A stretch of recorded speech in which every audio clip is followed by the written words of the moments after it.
Welcome everybody to another episode of the Playeressence Vidcast. This is episode 18, I think, because last week was 17, so this would make it 18. I am Furious Francis, of course. What is up?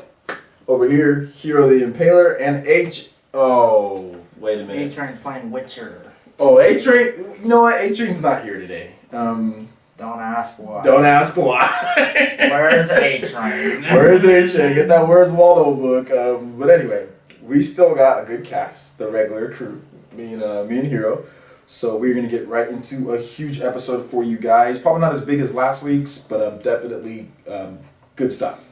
So we're gonna start out with what you're playing, Hero. You've got some interesting stuff to talk about here, some new games that you're gonna be getting. So let's go ahead and let the audience know about that. Well, obviously, I've been playing some more Darksiders too. Always fun. And what about the new video that we posted up on the? Yeah, I'm sorry I took too long. I took like till Sunday, but I was just up to my ears in paint as my freaking. You going painting? Well, no, my father's friend needed help painting his apartments, and so instead of working on the video, I was busy painting. Then when I got home, That's okay, because you still got the video up, and I still got it up. It is amazing. I watched it today, and I was quite blown away. It's up on the main feed of the site, the blog roll, if you go on there, and I think the title says it all. What I touted, like Hero the Impaler destroys the competition in Dark Souls 2. So you want to go ahead and tell people just a little bit more on the video, like how you made it and stuff like that, and what the content in there, get them excited if they haven't seen the video yet. I tried to make it more personalized. I only used one setup throughout the whole video. I didn't do different setups. Stuck with one and really tried to get into depth of the pros and cons of the way I was set up, and as in the video I get backstabbed and parried once or twice. But I think you do a lot more backstabbing than anything. But just a little bit more in depth and then more tips. Like I talked about the weapons and armor and how you need to understand how they all work. And something that a lot of Dark Souls players do not understand is, and I mentioned this in the video, every weapon in that game no two weapons attack the same way. None of them do. Where you can do a weak attack with one sword and you're just gonna go like this. You do it with another, you're gonna go like this or whatever, you know. Sideways or vertical. No two weapons attack the same. None of them. And that's where intimate knowledge of the weapons and armor in that game is essential to. That's pretty cool. Definitely check that out on the site. I even threw in a bonus for the viewers. I'm not gonna tell anyone about it, but watch the video. There is a bonus at the end, so it's pretty cool. So definitely watch that. And you went and pre-ordered some new games that we are going to be doing some features on. You want to go ahead and let the viewers know what games those are? I pre-ordered Call of Duty Modern Warfare 4? No. Oh. No. I actually pre-ordered Crysis 3. Crysis 3? And nice. Alien Colonial Marines. Aliens Colonial Marines. So we are not going to talk too much about what we are going to do, but we are going to have some pretty cool features, especially on Aliens Colonial Marines. That's a game that I'm kind of pumped for. I've always been pumped for a new Alien. The last Alien game I played was on the Sega Genesis, Alien 3. Yeah. Freaking simple side scroller. Which is still a good game. I've mastered that game, unfortunately. It's kind of sad to say. I can go through that entire game and not get hit once. Nice. It's pretty. Which is tough because there's some levels it's like all dark where you can't see anything. Yeah, it's kind of pathetic how good I am at that game, but I can. That would be awesome, not pathetic. I can seriously because there's this one stage where there's little poison things falling from the ceiling. I can avoid all those. The final boss, I can take both of them, no problem. Nice. It's bad. We might have to do it just playing with Aliens 3. After we do Colonial Marines. But no, Alien, I've always loved Aliens. It's probably one of the most badass series of movies ever made. Yeah. Freaking. Did you see the new trailer that I posted on the site? Check out the new Meathead trailer. Aliens Colonial Marines. We're badass. If it breathes, kill it. If it doesn't breathe, kill it anyway. I couldn't think of another name other than there's like a meathead talking in the background. So check out the trailer. Do not die unless I give you a direct order. It's so stereotypical. But anyway, was cool. Sounds like Sergeant Hartman to me, but Yeah. Well, I mean, it's cool. So tune in for more information on that as soon as we get closer to the release dates of those games. So that finishes up with Heroes playing for what you're playing. I'm gonna go ahead and do mine. Mine was actually really really slim this week. Yeah, singular to be exact. I really been playing one game. Oh, and I actually played a little bit more. I played the Metal Gear Rising, which we talked about, the Metal Gear Rising demo, which was cool. We have our issues, but we're gonna talk about that game at a later date when the full game comes out. And then I also played, I played a lot of Mass Effect 3 on the Xbox 360, and this is actually my first time playing the single player. I played the multiplayer of Mass Effect 3 at a buddy's house, but this is my first time playing the single player, and I bought all the DLC. I just splurged on every single piece of this because the Wii version and the PS3 version runs a little slow. I don't want to play Mass Effect 3 like that, and the Wii version doesn't have the DLC the 360 version has. So I was like, well, let me go. I have a free coupon to get the game. I had a free coupon from GameStop, so I just went and got the game for free, and bought the DLC, and it's impressive. It definitely runs the best on 360, and I haven't got into the new DLC at the moment. I'm just playing through as an engineer, and it's really cool. Engineers are really cool because they have like tech powers, like fire and stuff like, or not. They have Pyroblast. They have Pyro, plus they have like biotic powers. No, sorry, I'm a sentinel, not an engineer. Sentinel. One of those two, whatever. Yeah, something like that. Yeah, so you have like warp, and you have like stuff like that, and you have like tech armor to where you get like boosted armor. So it's actually pretty cool. And I've been playing as a female shepherd. So I've never done that before. And yeah, everybody would say that her voice actor is better than Commander's, like the guy, male shepherd, and it's true. She's a little bit more animated. It seems like she's a little bit more comfortable. Whereas male shepherd is kind of more like when you mentioned female shepherd, I just thinking you want to dance loco. Put up your dude. Yeah, that's the funniest thing. Like I remember in Mass Effect, man. Like anybody who's played the game, like when you go down and you talk to James for like one of the first times, like if you're, of course, like so you want to dance and talk at the same time, and it's like, okay, yeah, if you're Commander Shepard, I didn't expect for him to say the same thing when I played as the girl femme. So I just thought it was so funny. Like some big old buff dude says, "You want to dance and fight?" Some scrawny femme. And a freaking tight dress and you and I know I'm wearing like the collection edition, whatever alternate, like the dress that she's wearing. She has like little stub heels on. Freaking skirt. Freaking monster. You want to dance against a big old buff dude. So I just thought that was funny that they actually even put that in there for friendship. But I guess hey, equality, right? You gotta. At least you're not playing through the game like I have, where I killed everyone and everything inside. This guy's crazy with Mass Effect. It's like, oh yeah, I pushed Tali off a cliff. I was like, what? Why would you push Tali off of a cliff? Killed Ashley. Why would you kill Ashley? I killed the freaking nerdy dude, whatever his name was. I killed everyone in that game. This whole seriously, he killed everybody. If you're evil enough, you can kill the Reapers without even Shepard literally kills the Reapers one by one in evil form. But anyway, that's what I was playing. So we finished up with what you're playing. We're gonna get right on into the essence and talk about the top stories here. So it was a pretty good week. Not as good as the other week, but still good. You're not gonna see freaking something as big as Pokemon X and Y. Yeah, no, no. But Nintendo did have a really nice Nintendo Direct, which we'll get into in a little bit. Sony has sold their U.S. headquarters for $1.1 billion to pay off debts that they owe. And we're not going to spend a lot of time talking about these things like this, but look, I'll just say this: if you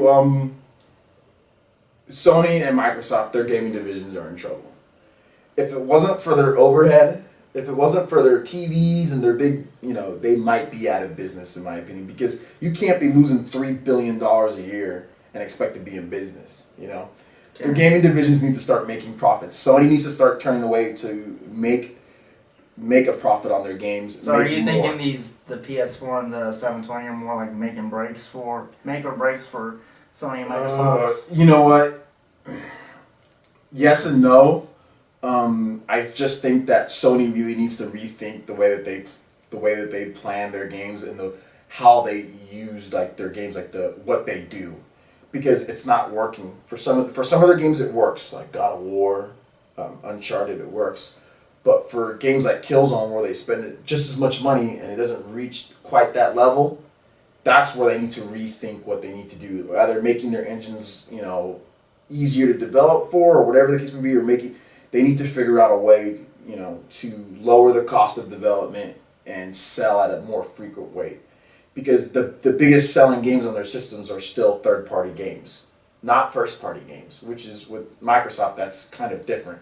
The Kinect Sports and Call of Duty and other third-party games sell well, but Halo's still the top. You know what I'm saying? Halo's still their top. So, and Fable kind of still is their top too.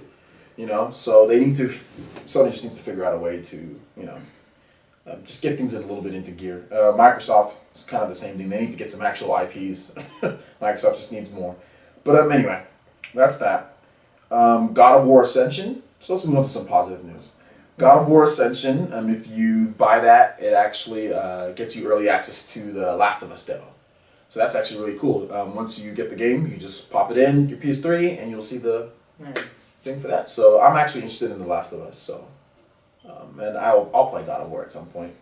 The PS4 might release after the Xbox 720. I know. Boo. We were talking about this earlier. Boo. We'll spend more time on it at a later date, but I don't like it. And in a nutshell, why can't Sony just go head-to-head with Microsoft like they've tried before? Yeah, I don't understand. What do you wait, chicken, being a chicken, or just wait? They might have something better. Why am I going to show my? Dude, just release your system. Like, you don't have to predicate what you're going to do based on Microsoft. Like, come on, get that crap out of here, man. I'm so sick of this. I'm so sick of these companies trying to eye up each other, man. Like, what you gonna? Like, no. You release your system when it's ready to be released. That person releases their system when it's ready to be released. That's it. I'm not gonna rant on it too and much. let the gamers decide. And let the gamers decide it. If your system is meant to go into extinction for whatever reason, then that's what it is. You waiting and over here meticulating behind walls and stuff, that's not gonna get you anywhere. You know what I'm saying? That's not going to get you anywhere. It didn't get you anywhere. It's not. It makes you lose money because people will say, okay, if they're not going to release it, then we'll go with what is exactly. Released. If you're not going to release it, well, I'll buy that one. Yep, you know what I'm saying? Straight to the Wii U or whatever. Exactly. You're not going to give us a PS4. It just gives people more time. It gives Nintendo more time to release their big hitters. You know what I'm saying? It gives them more time. It gives Sony more time, or it gives Microsoft more time. Anyone. Yeah, it gives Project Shield. It gives Steambox. It gives them more time. Don't do that, Sony. Release your system when it's ready to be released. When everything's and if it just so happens to be released right with the 720, then so be it. Now, but don't predicate when you're going to do things on Microsoft. If you do that, you've already lost. In my opinion, you already lost if you do it that way. And don't make people sell their spot in line for $10,000 for no reason. Don't. All right, so we're going to move on to the next article here. And this is the last one of the Essence, Project X Zone, which is a crazy crossover from Sega characters, Capcom, and Namco, or whatever. All those characters, they're all in one game, and it's like a strategy RPG. We never thought it'd come to America, but I guess it is coming to America. So they are local. It's going to be out in the Europe and America this summer. So yeah, that's getting localized for the 3DS. So that's a pretty big title. So that's coming out here in America. So people looking forward to Project X Zone, you've got it. Okay, so that's done with the essence of the news. We are going to move on to the main topic here, and that would be, there's a little company, Nintendo, they had a pretty big Nintendo Direct. I'm going to run down the things that they quickly announced, and then we're going to talk about one of the things that we liked, or what we liked the most out of it. Okay, so Mario Kart will be at E3, playable. New 3D Mario will be at E3, playable. Smash Bros. On the 3DS and on the Wii U will not be playable, but it will be there, and you'll be able to see both versions. So either a video, trailer, screenshots, both of them will be at E3. As far as new games, Bayonetta 2 should also be at E3. But they did have a short trailer for Bayonetta 2. This spring, Nintendo's going to bring out the Virtual Console for the Wii U updates. So you're going to be able to play virtual console games, so like the older games. Castlevania. Yep, exactly. They're going to bring that over. And with Game Boy Advance games too, which the Wii and the 3DS doesn't have. Miiverse is getting a smartphone app. So you can access Miiverse on your smartphone, and that's also going to move to the 3DS too. So you can access all that crap on there. Zelda on the Wii U is still in development. Still too early to talk about it. Might not have anything at E3. They might have it. Not likely. Not likely, but maybe we get a picture. I don't know. Yeah, picture of Zelda and Link. Yeah, maybe we get something. As far as games coming out, they showed Yoshi's Land or Yoshi Yarn. It's like Kirby's Epic Yarn, but Yoshi-fied Yarn. Anyway, so yeah, playing it. Okay. Yeah, I'll probably check it out, but whatever. Fire Emblem Cross Shin Megami Tensei, which they showed a they just showed like a character show where it just showed the characters, but it didn't show any in-game shots or anything like that. But you got two of the biggest Japanese franchise, two of the biggest Japanese franchises being crossed over. It's just cool. Like I like these crossover games like Project X Zone and Fire Emblem Cross Shin Megami and all that, Street Fighter Cross Tekken. So that's really cool that they announced that. Wind Waker HD, which was a big one for lots of people. Wind Waker is my favorite Zelda game ever. So I like Wind Waker. I freaking love Wind Waker. I love Wind Waker, and they are releasing it in HD, and the screenshots, just gorgeous. Like it's not just shiny textures on the bland, It's like it looks great. Like they've redone some of those models. Maybe with a little bit of DLC. Who knows? Yeah, some extra stuff. I think definitely the Tingle Tuner, which was what you need the Game Boy Advance, and you need to hook it up so you get some extra stuff and like extra missions. Like that should be built into like the gamepad, because that's what you need to do it. That should be. You could probably have that where one guy's got the gamepad, and the other one's got the controller. Well, would that be co-op or? What's the point of having the Tingle Tuner if you're going to be doing both? Tingle Tuner is supposed to assist the player. Oh yeah, okay. See, I don't even. I thought you can't do it one player. No. Well, you could, but you'd be holding the controller and your freaking Game Boy Advance at once. Okay, well yeah, but see with the Wii U gamepad though, it has all the buttons plus the Tingle Tuner. You could have the Tingle Tuner in the center, couldn't you? Yeah, you could. I'm not saying you can't. What I'm saying is it wouldn't be, because the Tingle Tuner is supposed to act on its own. Mm-hmm. It's supposed, like I said, it's supposed to assist the main player. So if you're the one playing it, I'm using the Tingle Tuner. Mm-hmm. I'm setting up bombs or potions or whatever to help you out while you're doing your own thing. Did you do the Tingle Tuner? Once or twice. I just didn't know anybody who had a Game Boy Advance cable. The Game Boy Advance cable was like this big, man.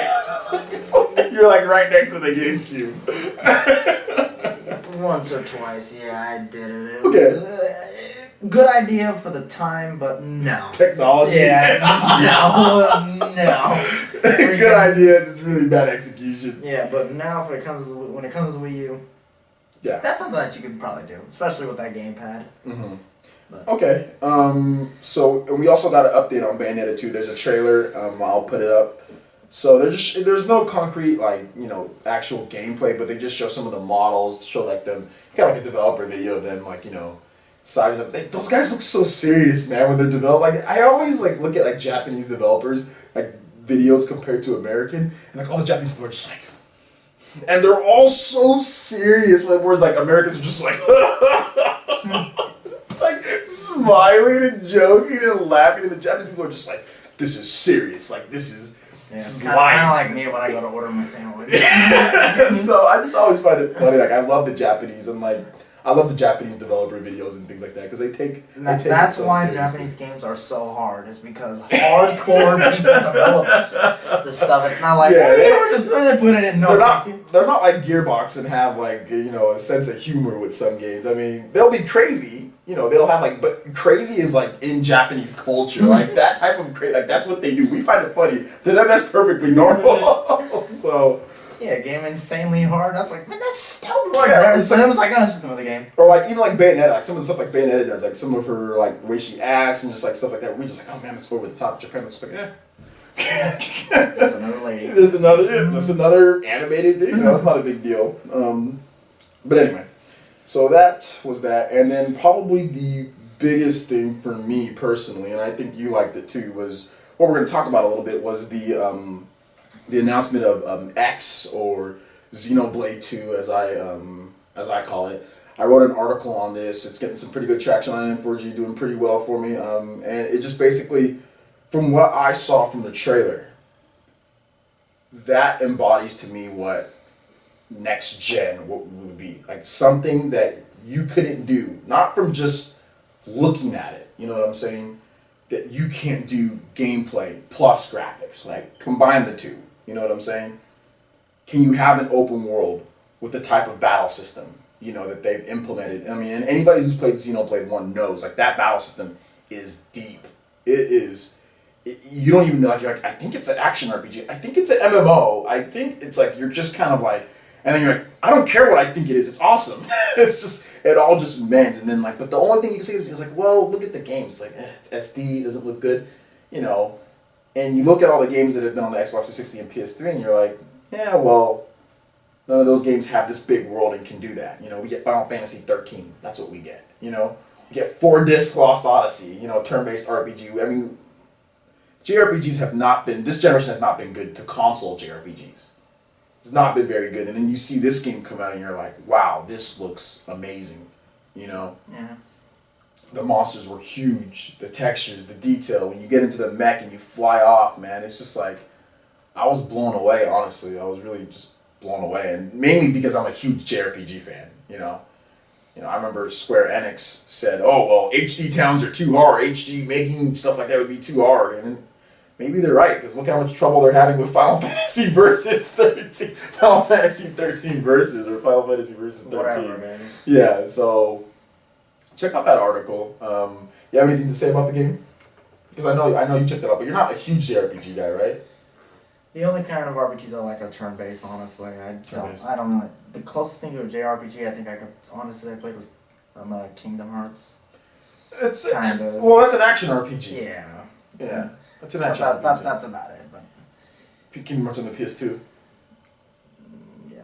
Yeah. Okay. Kingdom Hearts on the PS2. But I must note, in Kingdom Hearts, I did beat Sephiroth on both both the first and second one. I managed to tackle Sephiroth. He's tough. You were talking earlier about how you want Naruto to be where one mistake is costly. When you face Sephiroth, you screw up once, you're dead. Well, the camera in Kingdom Hearts 1 gets you a couple times. You screw up once against Sephiroth, you're dead. No question about it. Yeah. It's not like Dark Souls where you lose half your health. No. You're dead. He gets one combo on you and it's over, but that's another story. But Sephiroth is incredibly hard. So yeah, I mean, kind of going back to like what the trailer did, like another thing that I noticed, just because like we talked about the analysis of the trailer, or at least I talked about it in my article. It looks like you can switch weapons freely. In the last game you couldn't, so you could, and I'm probably thinking they're gonna probably have hotkeys on the Wii U gamepad. Having a map, because of how big the world is would be a very detailed map would be very nice. I don't think they'd probably give you a detailed map. But I would like a detailed map. They'd probably give you not a crappy map, but they're not as detailed as most people like yourself would probably think. I don't think. Like, what do you mean, like? Or just a map. I just want a map. I don't care if it's like super. I don't want it at high res. I don't want like the exact same. I just want a freaking map. Just like, no, I'm talking like a map that tells you where you're going, if there's a door in front of you, or. I don't know if I want that. I just kind of want the layout. I just want the layout. The thing about Xenoblade, it's so open world. It's like, well, what do you just run in a direction, and like you know where you need to go next. You know, like you can have like waypoints. Yeah, waypoints and an indicator. You know, but I mean, having like when you get into a town, I think that's when maps can help. So I mean, just so you don't have to constantly put up the overhead map on the screen. Just being able to just go like if there's like a door. I mean, I know that's they'll do that. That's an issue we have with them. Skyward Sword is when you get through the towns. Yeah. Getting lost. Yeah, and that's what I'm like. I think they're definitely like when you get to towns and like you need to like no, this is where the shop is. This is where this is. This is where that is. Yeah. Magic, whatever. Exactly. Even like Mass Effect on the Wii U has some pretty cool things like with the map screen, like being able to know where people are in the ship, know where they went to, because sometimes they move around. You want to know, like, well, they're not in their usual spot. Where are they at? You know, and you can easily find them. Whenever you want to go dance with James, you want to find him. Yeah. So, Xenoblade 2 looks amazing. I think overall, I think the whole Nintendo Direct, I think these Nintendo Directs are really cool. And they really, they get information out there to the people. And I think now, like, the Wii U is actually gaining some traction now. So, I think that pretty much wraps up everything here. Great show today. Hero, glad for you to join me. Appreciate it. Always. And remember to check out the site. We are going to have, like I said, we are wrapping up the video production. This guy Hero is a beast when it comes to doing those things like that. Definitely appreciate his help. Look forward to the site this upcoming week. We have all sorts of new content. We're going to have more opinion articles. Look forward to a Darksiders 2. Look forward to it. Yes, Darksiders 2 just playing. And look forward to more content that we're always pushing out. I think it's a big year in gaming. There's a lot of stuff going on with the new system. So Playeressence is going to be at the forefront of all of that. Once again, I am Furious Francis. This is Hero the Impaler. And we are up and out of here, guys. Take it easy. Later.